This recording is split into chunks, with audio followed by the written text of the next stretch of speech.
Chapter 6. Arkin awoke to a boot in the side of his ribs. "Get up, boy," Torrin said. "Damn it! Why'd you—" Torrin kicked him again, urging him to rise from the camp. "All right," Arkin grumbled. He looked to where Lila should have been sleeping. "Where is she?" Arkin said. "There's a creek nearby. Said she was going to wash her face. Now, put your hands up." "What?" Torrin slapped him upside the head, then took a fighting stance. "Like this, boy." Rubbing the sting from his head, Arkin put his hands up, mimicking Torrin. He had tussled with his friends before, but had never been in a real fight. Now he felt like he was about to brawl with a bear. Despite the size difference, Arkin was tall, almost as tall as Torrin. Both stood over 6 feet, but Torrin was twice his size. Arkin noticed the big man sizing him up. "Hit me," Torrin said. Throwing a straight right jab, Arkin held his left hand up for defense, his memory recalling the time his father taught him the basics of fighting. Always keep your hands up to protect yourself. Torrin deflected the jab with his left arm and lunged forward, wrapping his right arm around Arkin's neck. Torrin used his right leg for leverage as he threw Arkin to the ground. The impact almost took Arkin's breath. He stayed there on the ground for a moment, the morning dew cool on his face, before getting up slowly. Dusting himself off, he took his fighting stance again. Torrin waved him on. Arkin feigned a right jab, then threw a left hook. Torrin moved only enough to dodge the blow, then threw an open hand slap to Arkin's head, followed by a right hook to the side. Arkin doubled over. Tears welled in his eyes. He had never felt a pain so intense. "That's a liver shot, boy. It'll take down the biggest man." Arkin fought to regain his composure. "I have a name, you know," Arkin wheezed out. "And I'm a grown man, damn it. Why do you keep calling me boy?" Arkin said, gasping for air. "Because you are inexperienced and still wet behind the ears," Torrin said with no hint of sympathy. "You are soft and weak, like a boy." Arkin didn't understand why Torrin was doing this. Why was he being so mean? Clenching his fist, Arkin felt himself grow angry. Torrin eyed him, noticing his reaction. "Now, I said hit me, boy." "Stop calling me boy!" Arkin yelled, running at Torrin, full of rage. With fists flying, Arkin pressed the assault.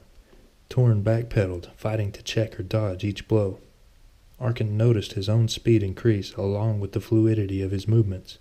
It felt incredible and terrifying at the same time. He pressed on. Another flurry of strikes came. Between blocks, Arkin saw shock and awe in Torrin's eyes. A right hook caught the big man square on the jaw, knocking him down on one knee. Torrin shook his head to clear the haze. I'm sorry," Arkin said. "I didn't mean to." He unclenched his hands, looking at them in wonder as his body surged with energy. "Don't be sorry," Torrin grumbled, rubbing his jaw. "You did well. Just caught me off guard a bit is all." Arkin stood, frozen, stunned by his own actions. He could feel everything around him and within him. All he could manage to do was breathe. Standing, Torrin smiled and put a hand on Arkin's shoulder. "We'll make a man out of you yet, boy."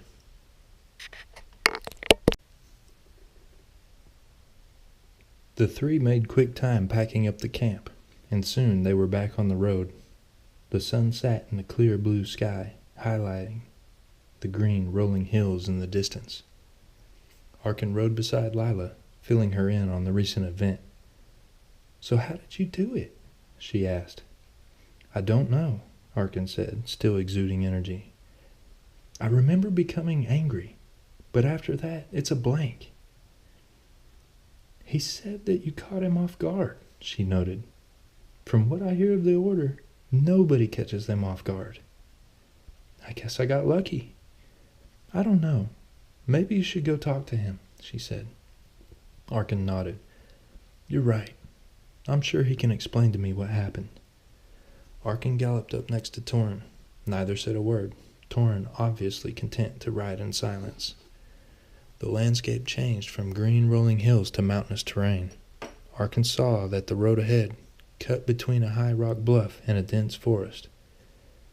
"We're over halfway there," Torin said, breaking the silence.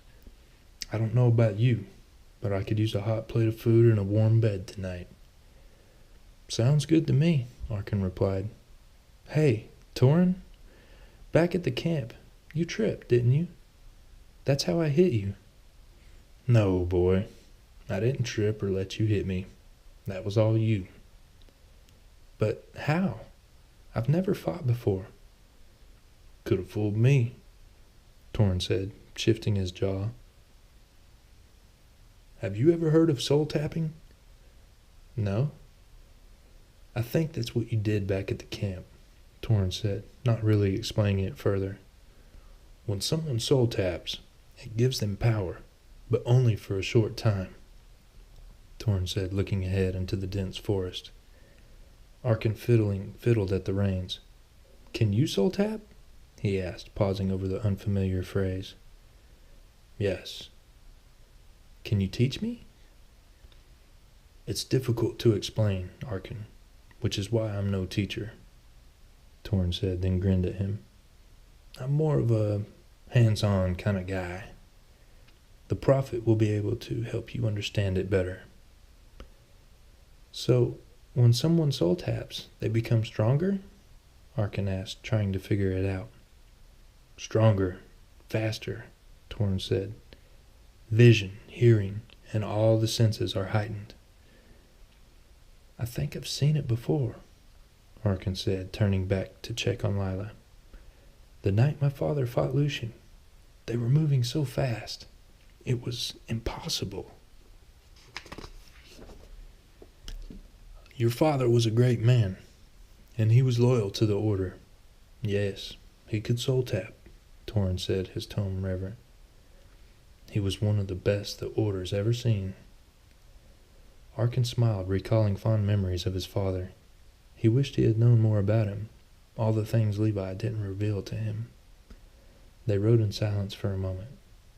"You know, your father once—" Torin was interrupted by 3 dangerously armed men jumping out of the forest to block the path and the road. Lila screamed as 2 more appeared from behind. Arkin quickly reined his horse around to put himself between Lila and the 2 men. "Nice day for a ride," the little man said, standing between 2 of his men. A loaded crossbow rested gently in his hands. "Me and my men here were just talking about how we'd like to have some horses." All 4 of his men agreed, smiling wickedly. The horses whickered nervously as the bandits pulled their swords from their scabbards. The 2 in the back spread out, taking Arkin's flank. Arkin pulled his sword. Torin sat atop Strider, his back to Arkin and the other 2 men. "Torin," Arkin pleaded. The gang leader cocked his head, looking at Lila. "Now, there's a pretty young thing," the leader said lustfully. "We'll be having her too." Aiming the crossbow at Torin, he put his finger on the trigger. "The way I see it, you got 2 choices," he said, then looked to his men. "I'm a generous man, aren't I? I always give people 2 choices." The gang laughed and agreed. Arkin gripped his sword, fighting to keep his hands from shaking. "1, the leader said. "You and the boy get off the horses and stand aside. Or 2, I shoot you in the chest and kill the boy for fun. Either way, those horses and that girl are now mine." Looking at Lila, Arkin saw the terror in her face. "Lila, look at me," he said. She looked at him. He conveyed assurance of her safety with everything in him. She pursed her lips and gave a shaky nod in return. Steeling his nerves, he glared at the 2 men. "I'll take option 3, Torin told the leader in a cool voice. "What's option 3? the leader asked. "Ah, never mind. There is no option 3. Pull the trigger to find out, Torrin said as he closed his eyes. Instantly, his senses were enhanced. He could smell the stench of the men trying to rob him. He could feel their energy, their anxiety, their hatred, their fear. He could hear their breathing. Then he heard the trigger pull and the thrum of the crossbow. He opened his eyes. Grabbing the bolt mid-air, he held it momentarily before tossing it away. 2 daggers suddenly appeared from his side. His motion became a blur as he flipped the steel and let fly. The blades struck hard with a thud, burying themselves into the 2 of the bandits' chests. The impact sent the men falling backwards, leaving their leader standing alone, stunned. The other 2 men in the back surged towards Arkin, sword swinging. Steel rang as he blocked a savage blow, the impact causing him to fall off his horse. Landing, the sword fell from his hand. He raised his head to see the other man running at him, his sword held high, ready to chop. Arkin's hands desperately searched the ground, his fingers clawing for purchase for the sword. As the bandit's sword began to fall, Arkin found his weapon and checked the blow by raising his sword. Blades rang and Arkin's hands went numb. He kicked the man in the leg, causing him to fall, his head slamming into Arkin's. Everything went black. Arkin heard his heartbeat. He took a deep breath. Again, another breath. Again, nothing. Terror took hold of him lying in the blackness. Why couldn't he breathe? His eyes cracked open to see the bright light of day and the shadow of a face. Snapping into focus, he noticed the bandit straining to choke the life out of him. The man snarled with 4 black teeth. Through teary eyes, Arkin saw the other man coming at him also, a knife in his hand. The knife fell to the ground as the man suddenly flew to the side mid-step. Everything began to fade to black again. Before the darkness set in, Arkin saw Torrin pick the black-toothed bandit up by the neck with one hand. The bones made a crunching sound before Torrin threw him to the side. Taking Torrin's hand, Arkin slowly stood. Lila screamed. Turning, they saw the leader, wide-eyed and backpedaling, holding a knife to her throat. His hand shook, causing a thin red line to appear on Lila's neck. She squirmed away from the cut. The man cursed, attempting to regain his hold on her. She bit down hard on the arm that held the blade. Screaming, he loosened his hold. She threw her head back, busting his nose in a spray of red. His grip released, allowing her to fall to the ground. She frantically began to scramble away. Torrin's hand shifted to find the battle axe strapped to his side. He threw it at the man with savage force.